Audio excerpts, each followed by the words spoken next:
we can do anything, right? Climate change, all the problems of our time, there's a design solution for that, right? There's a solution where we could use stories, music, anything, right? So don't let anyone tell you that whatever you create is trivial, right? Because potentially it could change and move entire masses of people into a right direction if you were to have it so. Also in the wrong direction, right? Because it has the same power, but just know that choosing to be creative and choosing to choose for music or design or anything that society would say, well, you know what? Why are you not becoming a lawyer or a software engineer or right anything practical that makes you a lot of money, right? The act of creation is going to be such an invaluable skill and an invaluable trait to have in the future, because there won't be long before computers can do a lot of this stuff,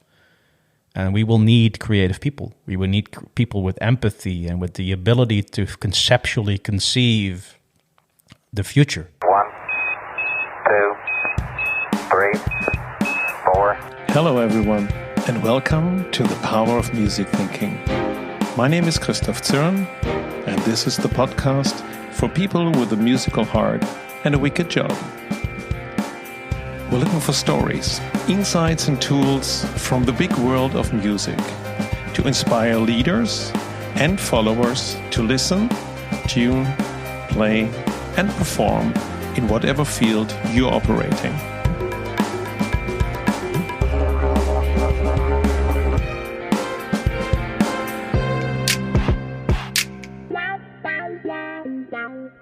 What are the links between daily work for a multinational company, an omnichannel fantasy story, and playing in a band?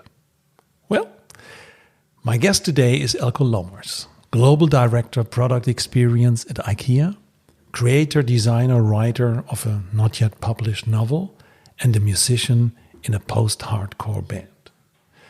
We talk about empathy with clients, personality in a brand context, and global operations that need adaptations in different markets.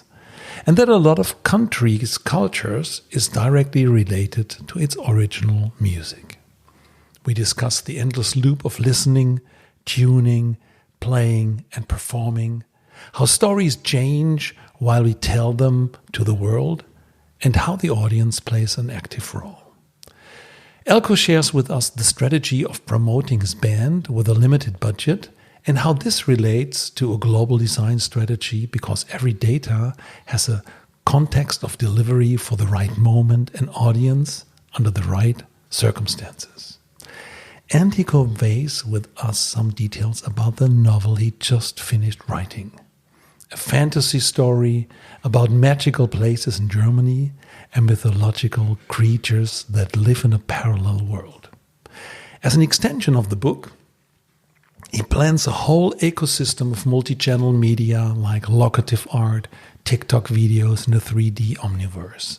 And every chapter has an emotion, including a color and a song that connects with the essence of the chapter. He explains this world building and how he uses generative AI to build his characters to brief and guide an illustrator to make the final design. So, technology, content, storytelling, and design are not separate activities, but an integral part of the total product experience and customer satisfaction. True satisfaction and customer delight happen when all of it comes together to create experiences that solve people's needs in a way worthy of praise, remembrance, and advocacy. Okay, let's hear about business, story, and music. Welcome, Eelko. Welcome to the Power of Music Thinking. I'm glad to be here. Great, and here in this case means most of the conversations I have via Zoom or via online, but you are here. You are here in real life, in the flesh. Yeah, exactly. Right.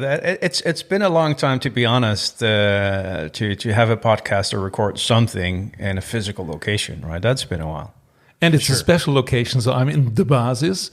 Which was or is now also called the Old Doornroosje, and I heard that you played here. Yeah, I actually did 2 shows here. That was a long, long time ago, in back into musical history in one of my previous bands. That we did an opening act for an American band, and we actually played here once on a festival that they were organizing which was called the Grote Prijs van Nederland. Right, and we did a show here, so that was. I have history with this building. Awesome. And now Yep. you're at the top of the building, so Yeah, we're at the attic, all the way on top. We're like overlooking the spacious city of Nijmegen. So, By the way, what band, for what American band did you do the opening?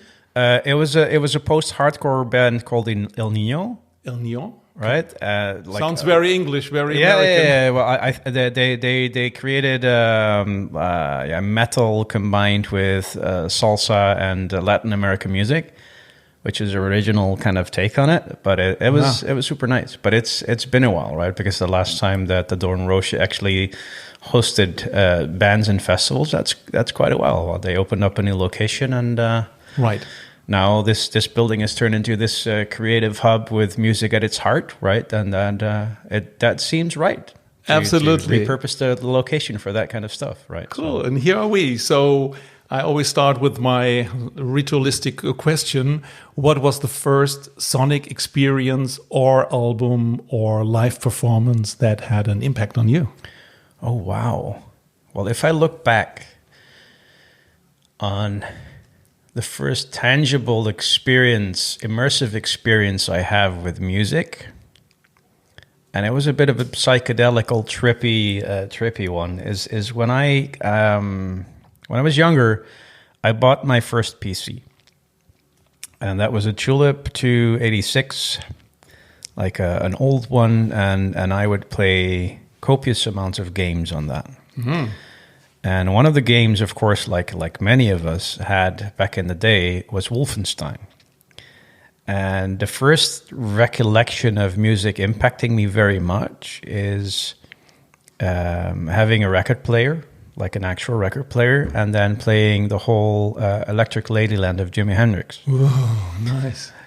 But the thing is, because that's quite a psychedelic record, and like going through the hallways of Wolfenstein, right? Like hunting these Nazi characters and fighting, and that in itself is quite a trippy experience. But combined with the record, right? That was a whole different dimension where I actually found that experiences and visual cues combined with music actually really shape a person's recollection or experience that they have at a certain location or a certain thing. And that's the first time I kind of was aware of that. And until this day, whenever I played a record, Electric Ladyland, and I close my eyes, I can still see the hallways of that game, right? That's the association I have with that record, right? So I would say that's the first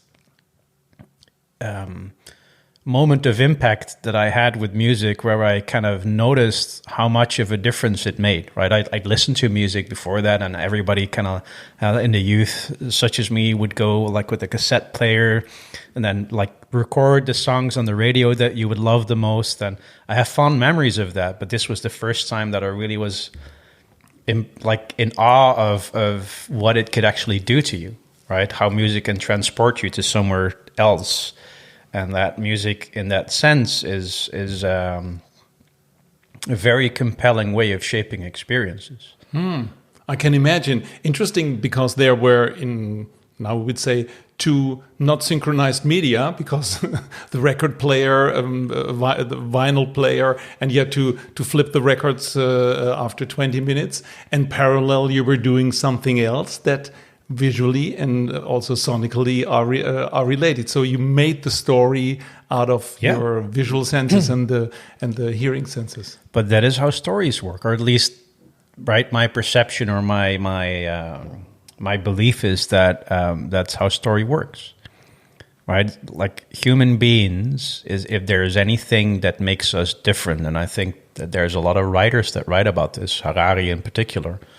Right, as human beings, we are storytelling machines, right? We are storytelling beings in that sense that this is what sets us apart as a species, right? We tell stories, and our ability to rally behind those stories, right? Because everything around us is just a story that we've agreed upon, that we are okay with that. Like even the concept of money, it's a story, it's a concept, right? It's like we said, well, we've agreed with one another, money holds value, and that's why we exchange it. Right. And because we all believe in the story, that makes it true.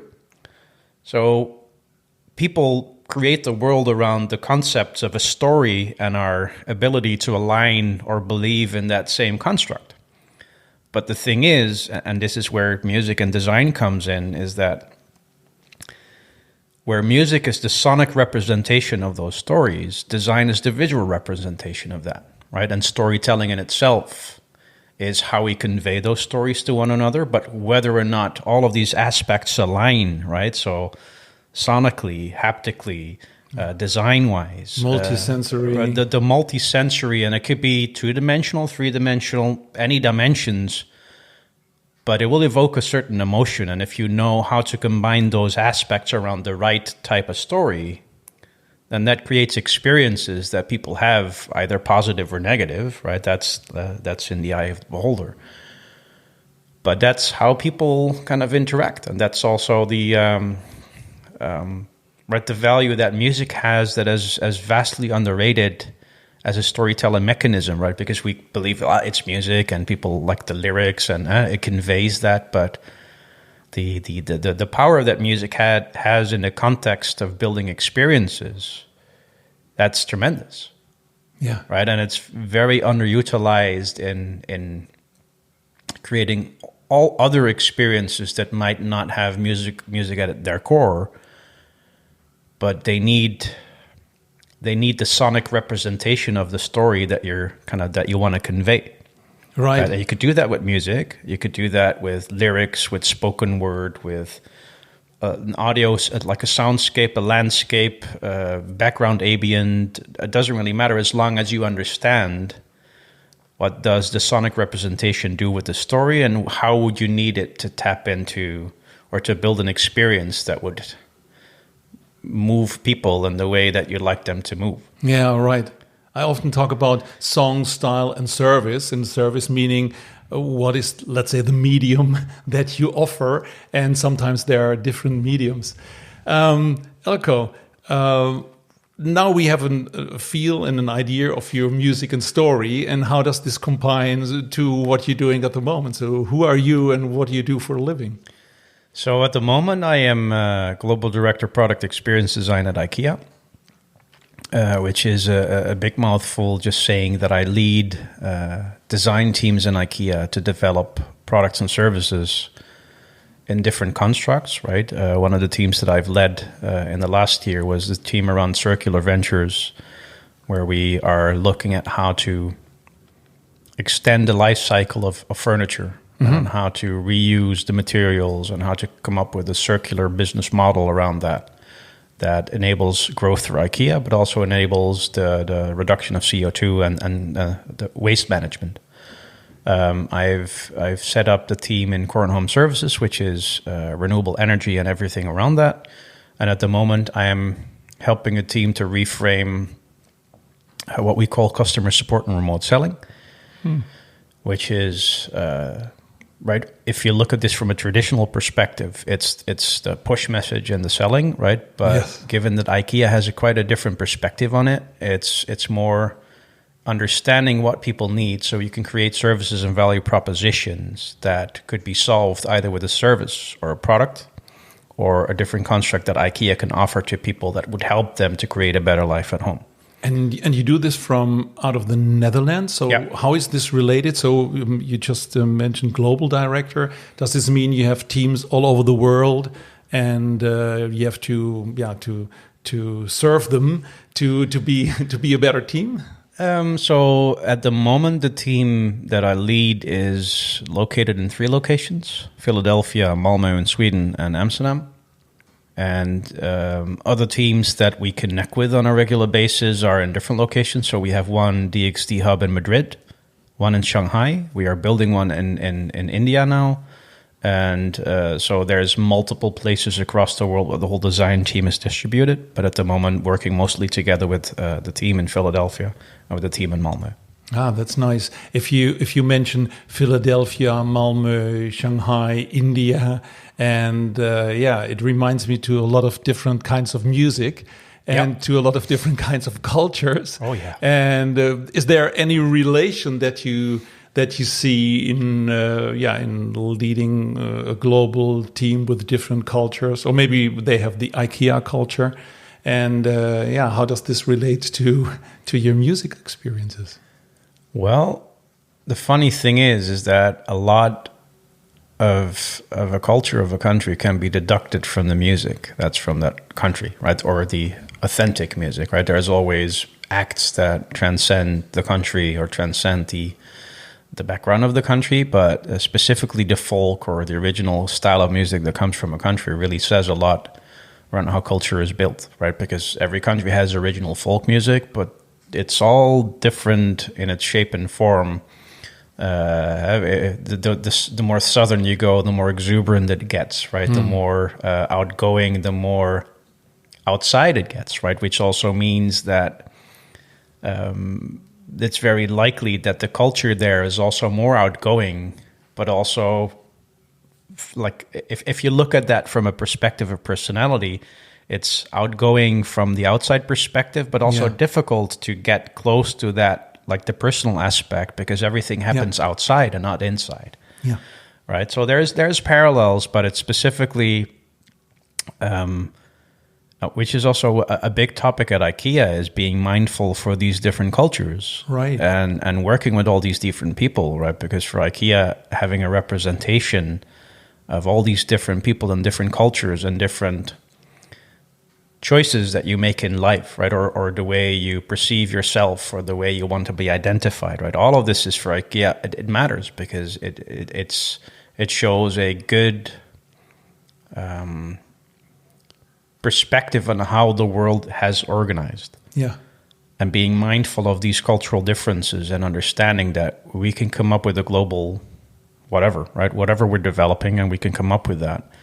But if we do not take in consideration that Germans are completely different than Indians, and that people from the US are nothing like people in Argentina, right? If that's not taken into consideration and adapted to meet the needs of those people locally, right? Adapted from a visual perspective, from a tonality perspective, a copy perspective. Of course, it still needs to be within the boundaries of what we've developed, but it needs to be adapted to that market. And this is where often what you see, like if I relate this to music, is the adaptations that you need to make are the same kind of things that you see reflected in the type of music in the market, right? If it needs to be exuberant and outgoing, right, then often the music from that market is the same, right? Yeah. If it needs to be reserved and like formulaic, right? Like for instance, in the States, it's more formulaic, it's more regulated, right? As the music market in the States is as well. That's very formulaic. Very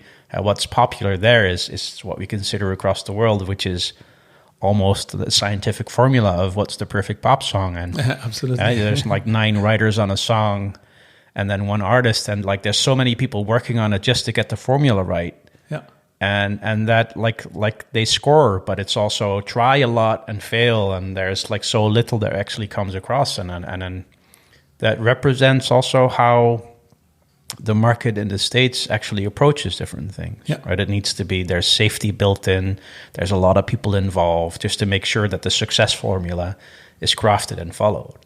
Yeah. Right. So, but it's super interesting because it you learn a lot from it, but it's instrumental in order to be able to be successful in all of these different markets. Absolutely. I mean, individuals are different, but if you then add cultural context and regulations and legislations from a market perspective, and then you have continent perspective, right? Because Asia is a different continent than Africa. All of that needs to be taken into consideration, because there's literally, specifically in the world of today, there's no one size fits all. Yeah.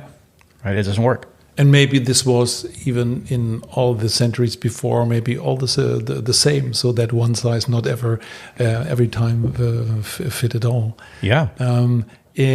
So it's a lot of listening. It's a lot of empathy and context, in the sense that we have to understand the client and their context. And on the other hand, you have the personality of the brand that might show different sides in different contexts. And I think that's a very interesting one. And what you just mentioned about the US, for example, if we make the link with popular music as we do it now, it's also much more produced, and the driver actually is the market. Yep. So it's not just making music like you had in former times, where you had a composer and they come up with something that no one heard before.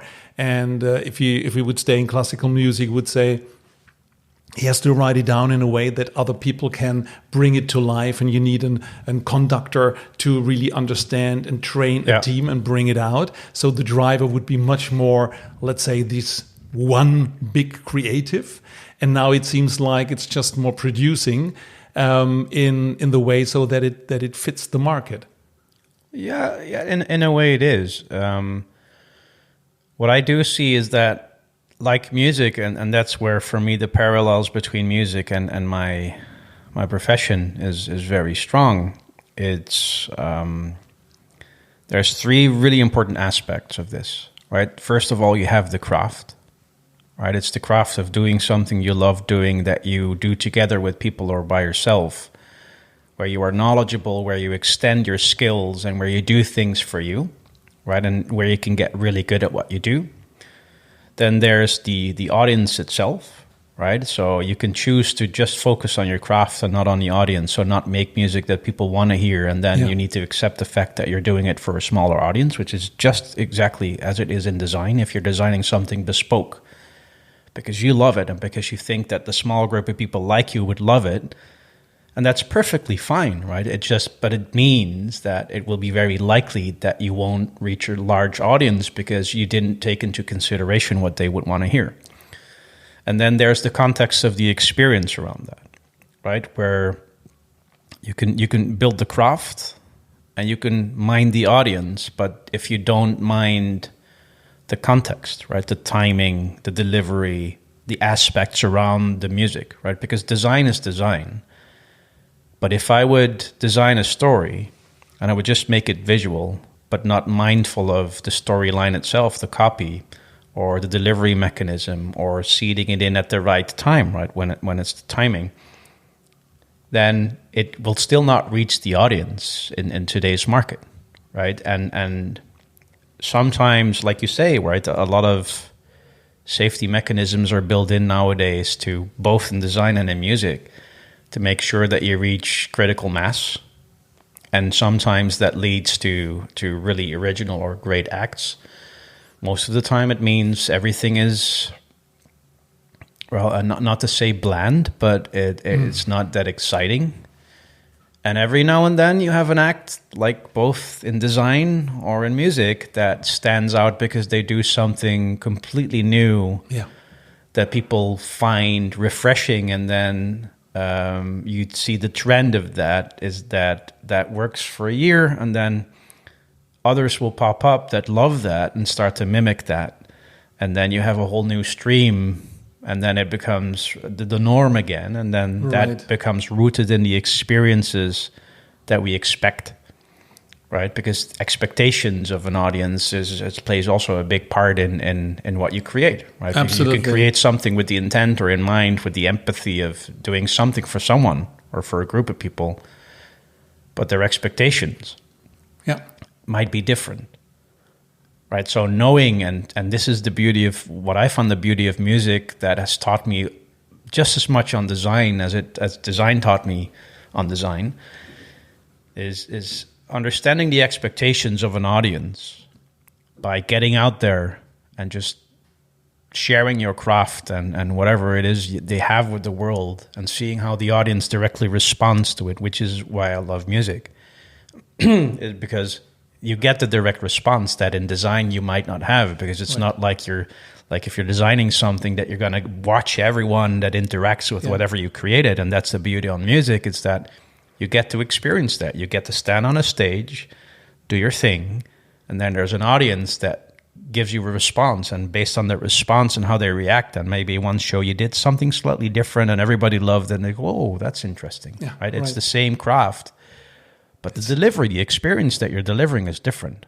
Yeah. And it's that like matters. an endless loop in that way. It's like listen, tune, play, and perform. And while Exactly. you perform, there's someone listening to you. And in the way you perform into the listening of your audience, and in the way how they respond, you might change directly if you can improvise or do amendments. And that's the beauty. Any story that we as human beings create, whether that's musical, visual, or however you want to shape your stories, they change based on the interaction that we have with people that consume the story that we're putting out into the world. And in digitalization, you could say that's also difference.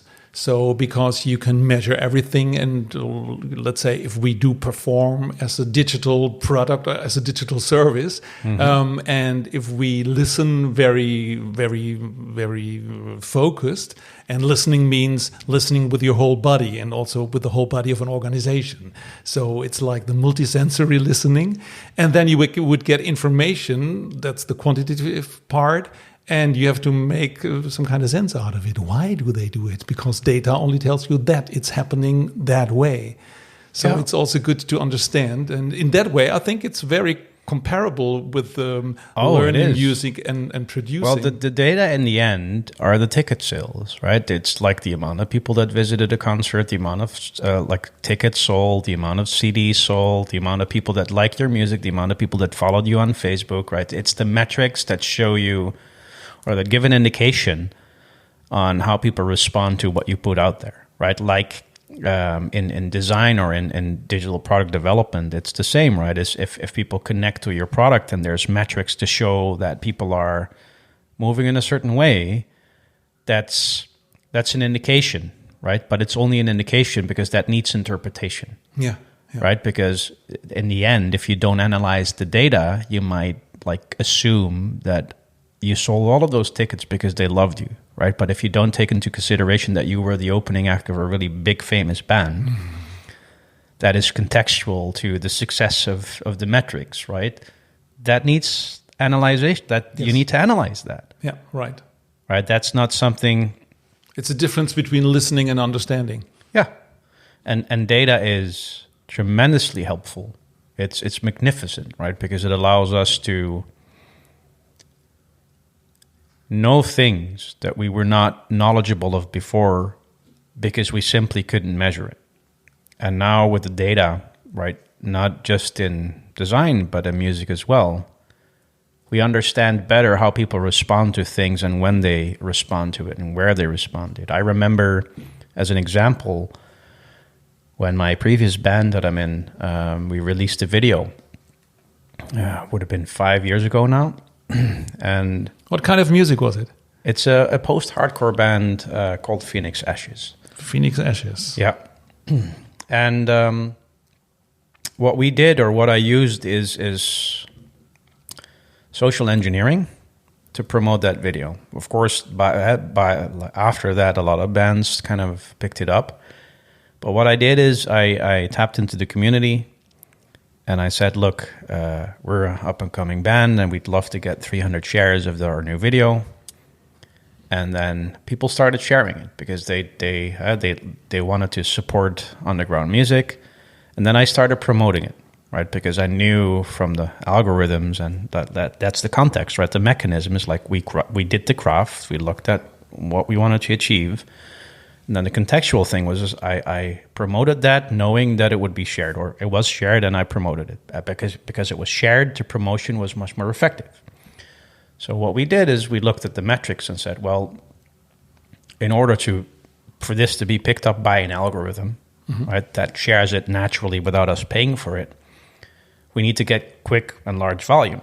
So we advertise it, and we spend 300 euros on advertising, which is quite minimal, right, for a band, for a video.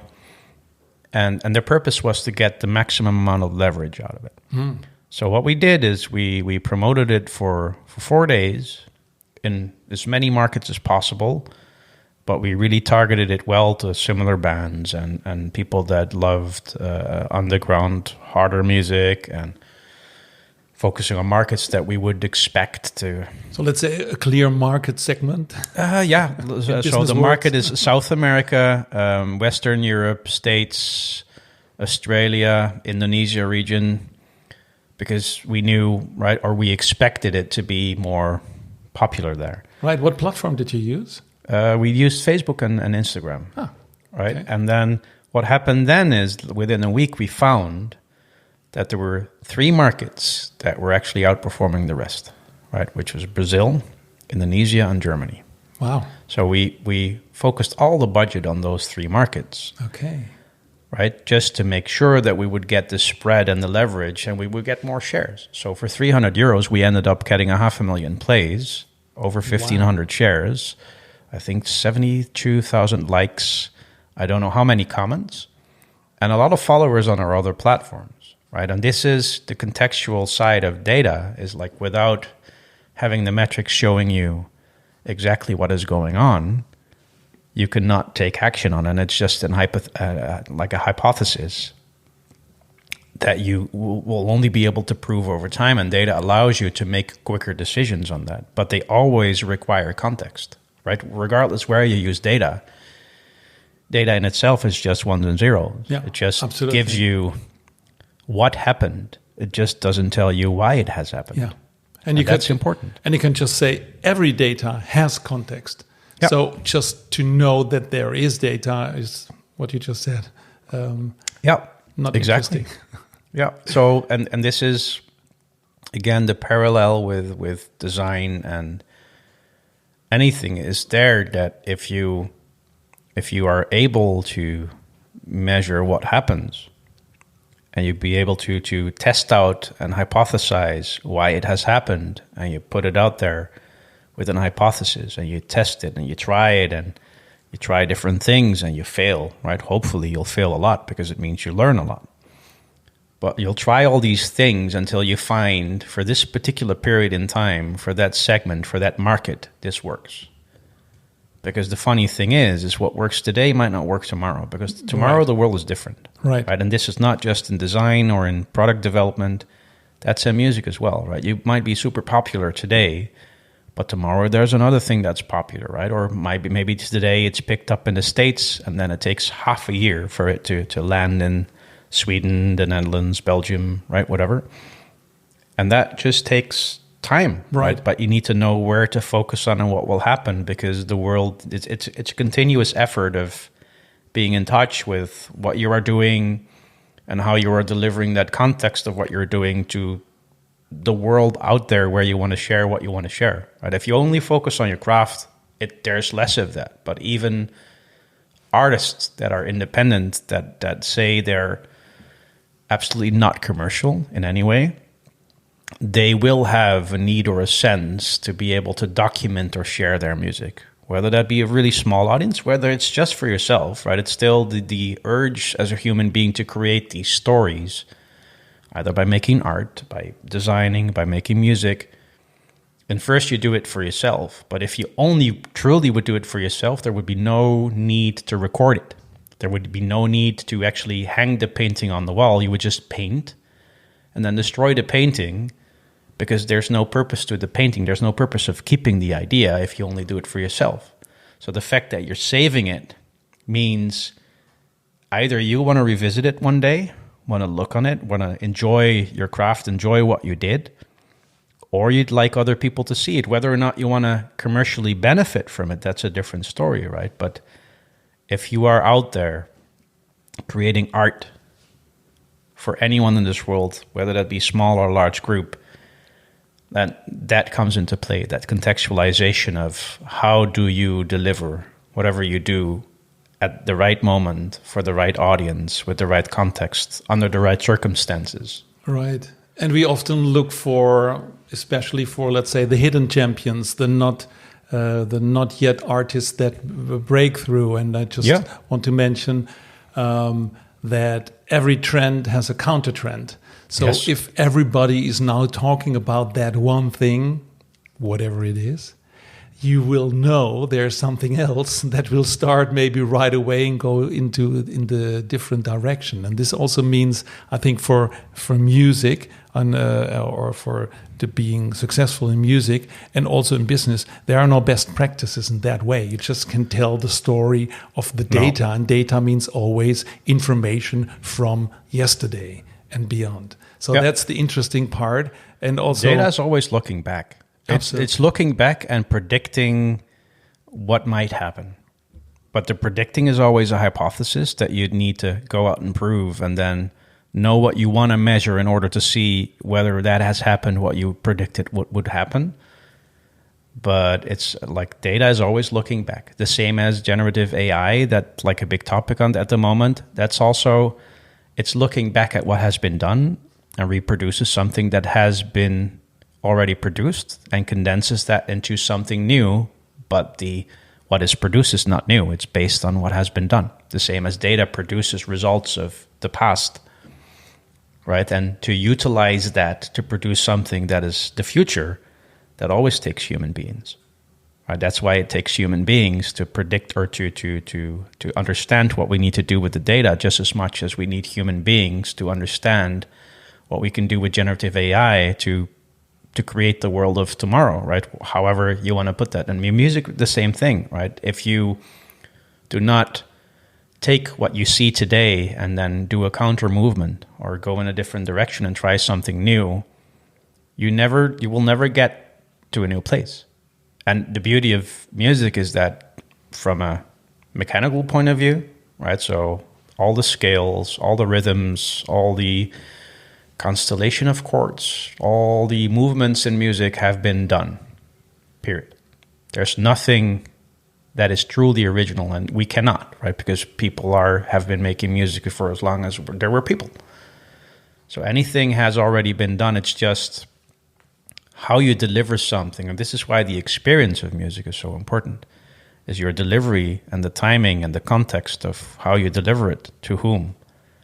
That matters. Because that's where newness, it's not the music that's new, but it's the experience of the music that's new. That's why, for example, if younger people they hear a song that the older people already know for 30 years, and it now pops up in TikTok or somewhere else, then everybody say, "Wow, this is a cool song! Wow," and everything, and other people say, "Hang on, I heard this when I was your age." So that's interesting. Exactly the context, and when you hear things for the first time, for example, exactly.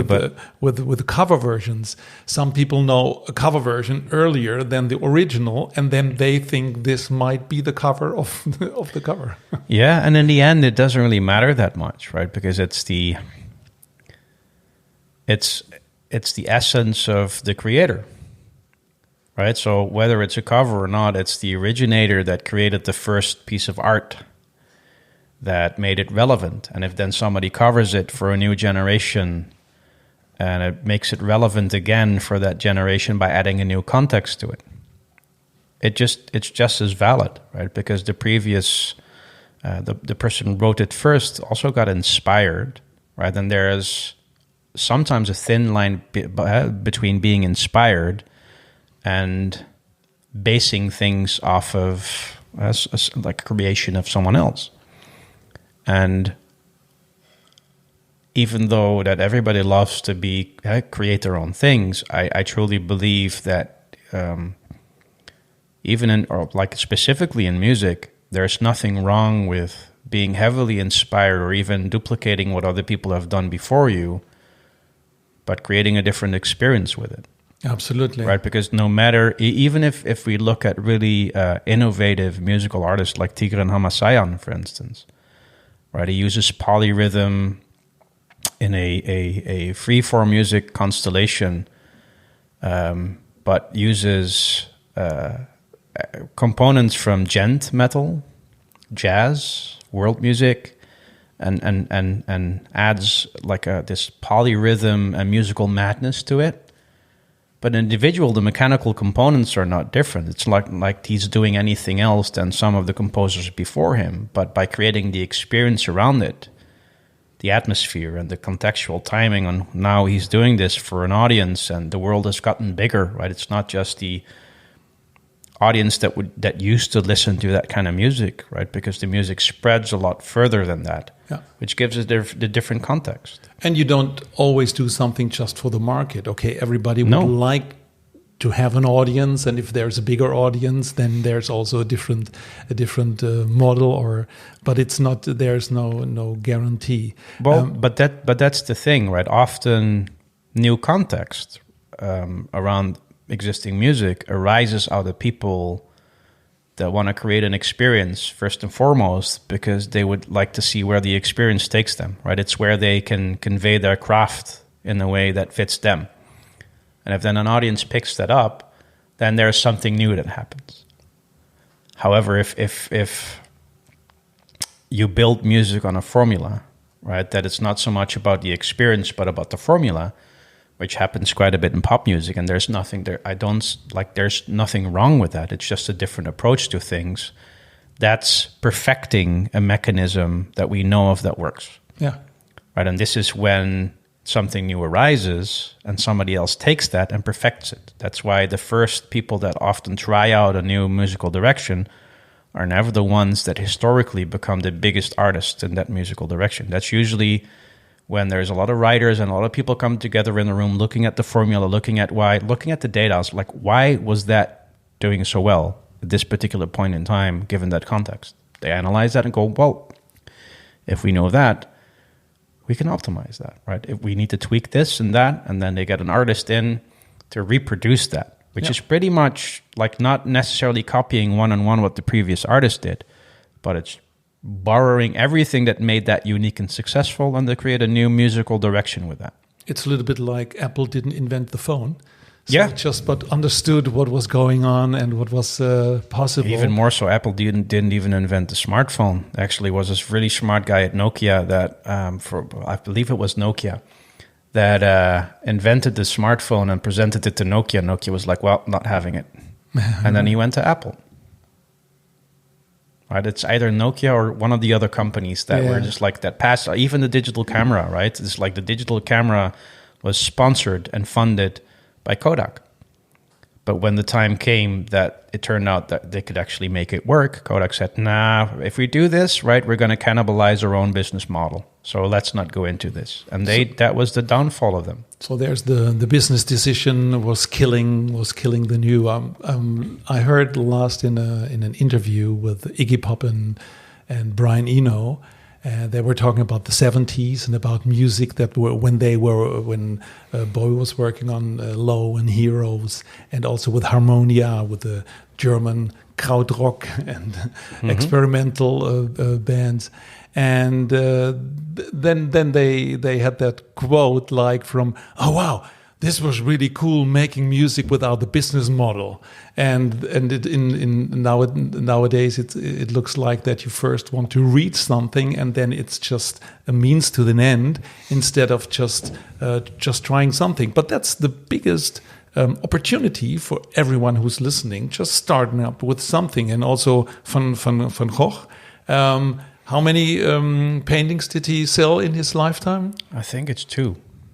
I heard from one to his brother. It was the portrait of the Villeroy and Boch, the production of these sinks, and I saw it there in a museum. So just saying, wherever you can be happy with and can make a living and do what you think what is good, you should do. And I would like to segue into another field. You were writing, or you're in the middle of writing also a novel. Yeah, the novel is finished, and it taps very much into what I was saying earlier, right? I'm in design at the moment. I'm a musician, and I've pretty much do everything I can get my hands on when it comes to creativity. Right, so I write music, I write lyrics, I design, I service design, I've illustrated, I've done video editing, I created videos, I created narratives, I make soundscapes, poems, right? I am what one would call a how would you say, an omnichannel storyteller. I recognize that stories move people. And whenever I do have a story or whenever I do see a need for people to be moved, I go look for the right medium, right? And so it happened to be that I had this idea for a novel. So I wrote a novel in the times of Corona, which a lot of us did. But the idea behind it is slightly different. So I based a novel on actual historical mythological things and actual locations. But back then I was living in Germany. And so where in Germany? In Cologne. In Cologne. Yeah. And I took pretty much the whole landscape of Germany to write a book about these different locations and their mythological creatures there. Can you give us an example? So in the book, there's this character, and she ends up in a parallel world, and that world is where all of the fantasy creatures that we know of, right? Whether that's going to be werewolves or whether that's goblins, or if you go in German, that's for instance I need to pronounce that in the right way. It's a German term for a creature that has different parts from different animals. It's called a Wolpertinger A Wolpertinger. Wolpertinger, yes, indeed. Yeah, right. But in this particular book, for instance, there's a Wolpertinger, and this is a white cat with duck wings and antlers, right? Which is very much a thing in German folklore, where you have these hybrids of different beasts, often a rabbit with antlers and wings, right, or different constellations. But also Nachtseher, which is the German version of a vampire, but slightly different, right? So I took all of these mythological creatures from the region and I crafted this alternate world where these creatures are real and where there will be places between this dimension and the next where they actually sometimes pass through or are visible for the people in this world. And this is where our folklore comes from. And in this particular case, the character in the book travels through that world to find her way home. And there's quite some bits of pieces on creation philosophy in the book and why parallel worlds could exist and what she has to do with that. But I'm not going to spoil too much around that. But the idea that I have is that I've built this world, and it's based on a larger construct of what it means to be creative or what it means to... around the question, what is real, right? What's reality? So one of the things or one of the ideas that I'm working on now is that I'd like to have backstories of the story, but in different channels, right? In videos that live either on YouTube, on TikTok, or anywhere else, that provide backstories and that provide layers of context to the main story. Right, you can literally in the book the main character travels across Germany locations, or Germany, Poland, I think Hungary apart, and you can actually literally get in a car and drive the route that I've created in the book. Nice. You can literally do that, and every location, every castle, every windmill, every river that's in the book, it's an actual place in the real world that you can visit and pass by. Great research. So you could even do locative art. Yes. So I actually created an actual map that people could drive if it were to be, right? And one of the ideas that I have, I'd love to create, for instance, a virtual 3D environment where if you sit at home, where you could just open your phone and look through your phone as it were a thin space or a window into the other world and see the other world, because the other world is just like this world. It's just slightly different. It slightly deviates because it lacks human presence, right? It just has different creatures and no humans, or very little. Ah, okay. So so I'm creating this omniverse around this story because I have this story in my head, but I also realize it's not just a story just for writing. It's also a story for experiencing. So one of the things that we're doing now with the band I'm in is every chapter has an emotion, right? So the title of the chapter is an emotion.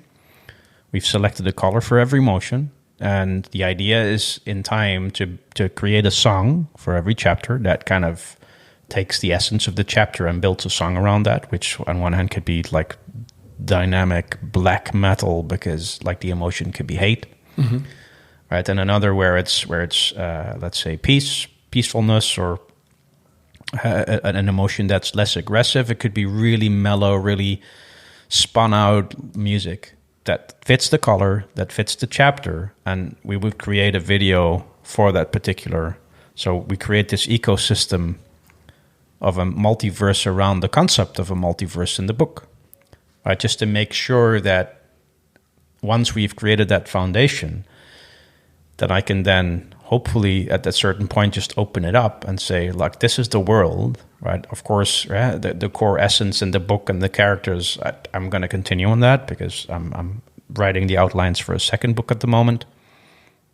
But I'd also like people to take these characters and visualize how they believe they would look, right? Or create their own backstories of things, and that we can create this omniverse of conceptual stories, because I think that would be amazing. Absolutely. And it's something very much in time of combining things in the real and in the digital world.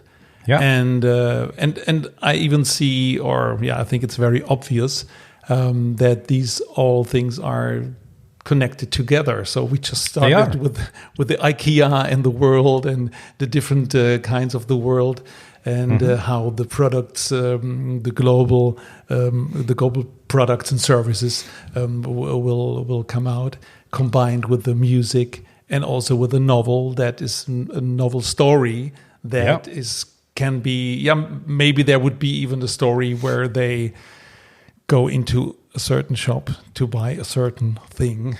Oh yeah, but this is, so the nice thing about specifically world building, right? Because world building around the construct of a story has been proven to work quite well, right? Like the Marvel Cinematic Universe, the Star Wars universe, like there's multiverses of stories around the single storyline or a story construct that have proven to be successful because people like the idea of the consistency of a world, right? Which is also why I'm exploring this, because a story never stands alone, right? Because the beauty of stories, like specifically books or music, is that one's interpretation that you give to a book or a piece of music creates a whole world in its own. Yes. Right. And that creativity that everybody has on envisioning what the world looks like, envisioning what it should or would be, that in itself is tremendously valuable and can create stuff that you couldn't even dream about by yourself, right? And this is why, even if you would just write the book, there will always be a multiverse of that, right? Because there will be fans of your book that will create art for you, right? And the people will write backstories. People will start making videos. People have their own interpretation. So let's say there's 100,000 people reading your book. That's 100,000 versions of the characters in your book. That's 100,000 kind of fantasies of how the story plays out. 100,000 visualizations in people's heads. So in it, that's already 100,000 multiverses of one story. Absolutely. And that's what the book is about, actually. It's like, well, who gets to decide when what is real, when we live in a world when my reality always differs from yours, right? So who gets to decide what is real or not? And that's the charming thing of a book, or to start with a book. Yep. Because if you just write the book, which is still, I would say, valid, all these ideas that emerge in your brain, in your imagination, in your special experience that you had before and that you can create. And that's marvelous. Absolute. Yeah, and the lovely thing is that the time to do such a thing is fantastic, right? Because one example is to explore just what the characters could look like. I've used generative AI just like, and I've spent days and like, because anybody that says, well, yeah, but you just asked that thing a question and it just like produces an image. Well, That may be, but I have a vision in my head of what I want the characters to look like. So on one character, I spend days and days to get AI to visualize it in the way that I see it visually in my head. Right. You ask as long as this vision that you already have You adapt, is manifested. because I'm not like an illustrator on that level, right? So, and I could go out to an illustrator and ask them, but then I'm also, again, constricted by what they offer me. And this is, for instance, from a conceptual perspective, AI that generates images is tremendously helpful, because while you are searching, you're shaping the perspective of that person going forward, right? And you adapt by what you see. You go like, oh, I didn't think about this, but this is amazing, right? I need to integrate that into my next question or my next prompt that I give. So it helps you visualize your ideas in a way that if you would then reach out to an illustrator, you can give them a much better briefing on exactly where you want this to be. So you're not going to get disappointed. The illustrator can make work that makes everyone happy, right? And they have a really good foundation to start upon. Absolutely. And you can do it in two different ways. You could give all these instructions that you gave AI, you could give the illustrator, or they will go nuts. Or you could get the fully generated picture and to give them this as an... or a mood board with a couple of examples of, well, this is in the direction where I think the character should look like. Now help me shape that character, right? Or if I like give the community an image, it's like, well, this is what the main character looks like. What do you think she needs to look like? And they're going to use that as a starting point and create so many deviations, right? And that's the beauty of it. And that's why I really do believe that the technology that we have today is tremendously going to help creatives, even though that I fully appreciate and understand that it's scared for people at the same time, right? Because if the machine can do the basics, right, the hygienic design things and producing visuals at a certain quality level, there will be people that are fearing. It's like, well, yeah, what does this mean for my creativity when there is a chatbot that can write a book? Well, it could write the mechanical part of the book, but without the human aspect, without the empathy of people, without the human-centered thinking, without conceptual thinking, without understanding where the book needs to go next, no machine will do anything for you. It needs to be fed. It needs to be guided, right? So whatever, as a creative, you are doing, these tools are tremendously helpful. They shorten the time between the idea that you have and the conception of the first draft of the idea that helps you shape and visualize where you want to take it. And I see that as a huge opportunity because it opens up creation on a broader scale. Because before, if you wanted to publish a book and get everything illustrated and do all of this that I'm just talking about, you'd need 100,000 euros.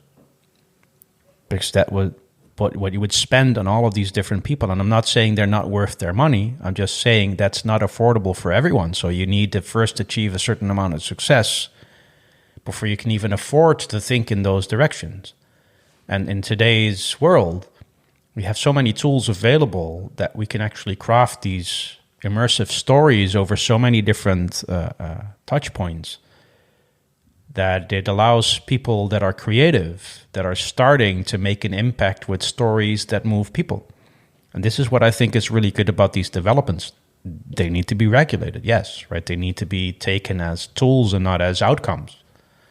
Right. I think that's the most important thing. And also the invitation to use the tool instead of refusing it. And on the other hand, if we really talk about a tool, you mentioned earlier something like the craft. There can also be a craft in giving the right prompt. Yep. So the more you do from out a craft perspective, to do it for your own sake, to really try to make quality and not just mention something, this will create more quality. And there are different tools that everybody can use. Every creator out there knows that if you receive a shitty briefing, the end result is not going to be good. It's the principle of shit in, shit out. It's known to everyone. And same applies to the machine. Yeah. So you feed the machine invaluable information, it will not give you what you need. but it will give it to you right away. And maybe that's good, maybe to just before you try to write your briefing, just fill it into ChatGPT and see what comes out of it, literally. And then maybe think about it and do it in a different way and give it to real creatives. Exactly. But so one interesting part, and then also connecting that back to music, is there's an interesting development that took place, I would say 7 to 8 years ago, which obviously comes from Japan, because only in Japan, right? And it's called a Vocaloid. Yeah. Right? Which is pretty much, I would say, a crowdsourced pop star, crowdsourced music. So what happened is that there was a person or a group of people that thought it would be amazing to have lots of composers compose music and feed that into an algorithm. A lot of copywriters, text writers did the same thing. And then they start releasing AI-generated songs with that, right? Or somebody took all of that and wrote a song based on all of that information. And then they pushed it into the market, and whatever responded well, they would feed back into the machine, right? And whether that machine is powered by humans or an algorithm, right, that doesn't really matter. It's a machine that takes all of that information and produces something as a construct or a formula, as you will. But they did that in every aspect, right? Musically, lyrically, but also visually, right? It's an anime character. What should they look like, right? So the biggest component, or the biggest pop star at the moment, is Hatsune Miku. And she is crowdsourced. The way she looks, the way she interacts with the audience, that's completely based on how people respond to earlier releases of music or interactions that they have. The music that is there has been based on the taste of the crowd. So nobody has decided on anything for that pop star apart from the crowd itself. And the amazing thing is that they do shows. There's a 20-piece band, like an actual live band, and they project that pop star on a screen in 3D or augmented reality, as you will, on a stage, and she delivers a show. And the way they program that visual AI of that character is, if the audience responds in a certain way, the AI is trained to respond back in a certain way to give the people the perfect experience. Now, one could argue whether or not that's like a real thing or not. I just know that virtual pop star is selling out stadiums across the world, right? And that I've seen shows in Japan of people going completely insane over an animated character that was crowdsourced, that is singing vocal lines that nobody actually sang, that's taken from all these different singers that have sung in different words and syllables and all of that, and they just create an artificial voice with that, using the same resonance, right? The same frequency range, so the voice always sounds similar, and they just create one algorithm out of that produces that voice.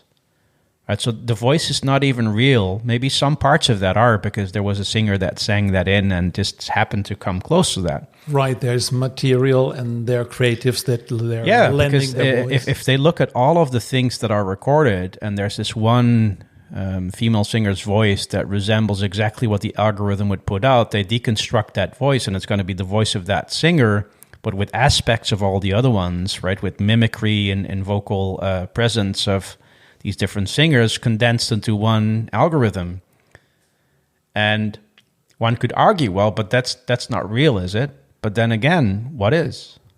Absolutely. It's the same like, I would like to make the link with the novel, because you know the novel from William Gibson, Idaru, because it's exactly what you just described.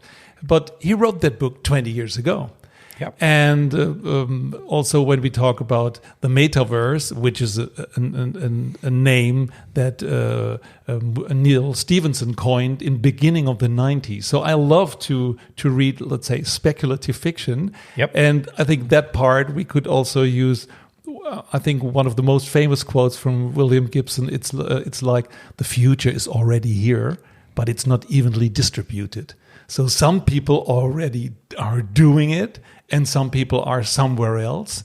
And while that kind of future is distributed everywhere, some new future emerges. Yeah, but I think that's the beauty of fiction, right? Fiction is just a future waiting to happen, right? Because pretty much, let's say all the books that write about things in the near future, right? A lot of them have come true, right?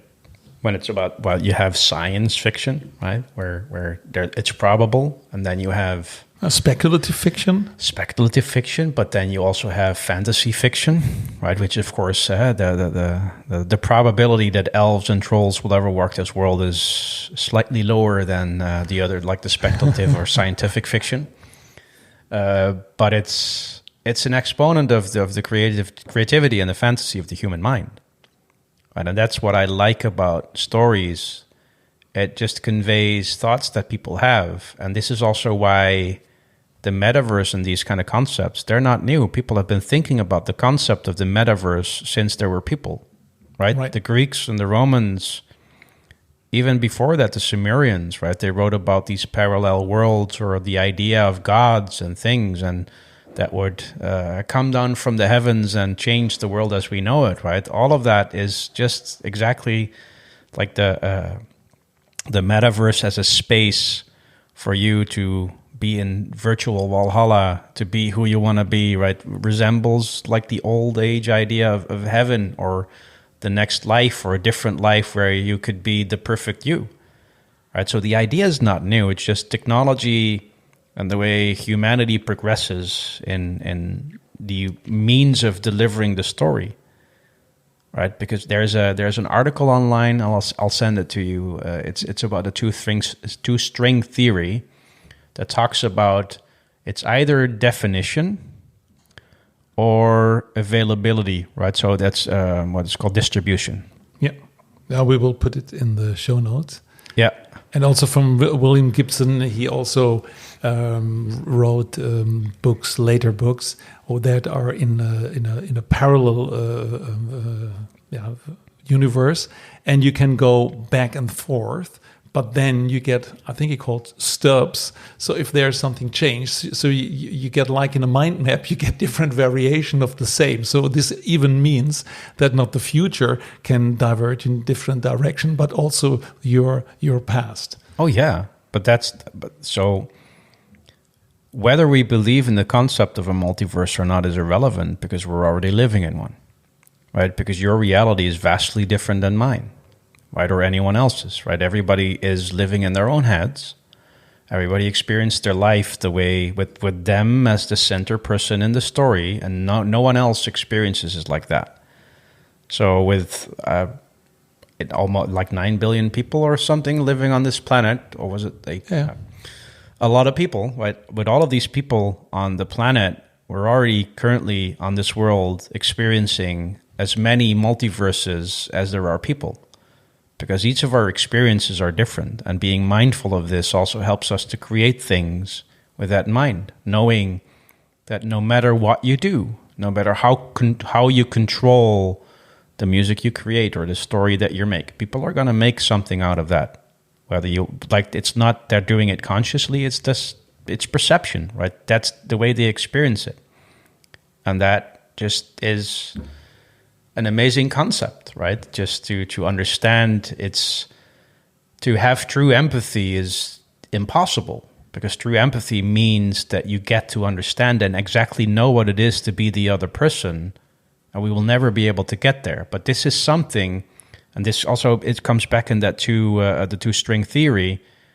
That's the aim of definition and the aim of availability or the delivery and of technology and new things that we create. They are aimed towards getting to a position where we could have an experience of another person, where we get to experience truly what it is to be someone else, right? And this is why the multiverse aspect appeals to so many people, because you get to experience for once what it is to be another character. This is why World of Warcraft online or games or MMOs or anything like that are so popular. Role plays, you try to Yeah. switch into another person. Because the human mind is curious on, this is my story. I know my story, right? I'm living my story. But what about the other one, right? What is that about, right? How does it look from that perspective? Yeah. Right. So people are automatically looking for this, right? People are looking for a multiverse because they know there are so many perspectives, and it's interesting because it gives us a perspective to step outside of what we are and who we are in order for us to experience something that could be profoundly change your life or give you a different perspective on the world. So specifically with all the issues that we have at the moment in this world, it would not be a bad thing to have more empathy. Absolutely. And so if empathy is our red line through our talk, so we started with also talked about IKEA, the global developments, about music, about a novel that can manifest itself in different variations, and also using artificial intelligence. But there is in the core, there's empathy and a story. Yeah. So, Eelko, is there something that we didn't touch? I think we touched upon pretty much everything, right? I'm always glad to come back and discuss other things or other topics or dive deeper into things. But from that perspective, right, the one thing I'd like to kind of nudge everyone is knowing what we know of the world and the fact that we are human beings that create stories that are successful based on our ability to have empathy, right? To understand the context of which we deliver these stories. I'd like to advocate for creativity and design as something to strongly focus on, right? In education, in the focus of the younger generation, and they're all already doing it, right? If you see TikTok, you might agree with the medium and everything around that, but they're using a certain amount of creativity to express themselves, and the other people in their generation respond positively to it. And we might not always get what that's about, but that's also a process of getting older, right? But I truly believe that most of the big issues of our time could be solved with creative thinking and design. However, we need to change our perception on the value of stories and design and creativity, and not dismiss it as, you know what, that these are these creative people and they make art or they do something creative and that's cute and nice, right? It's an essential human aspect that makes who we are, right? And it makes humans human is our ability to create, our ability to craft stories and to convey them and to bind people together, right? The whole concept of religion is based around that, right? And if we can do religion and move so many people in a certain direction, then we can do anything, right? Climate change, all the problems of our time, there's a design solution for that, right? There's a solution where we could use stories, music, anything, right? So don't let anyone tell you that whatever you create is trivial, right? Because potentially it could change and move entire masses of people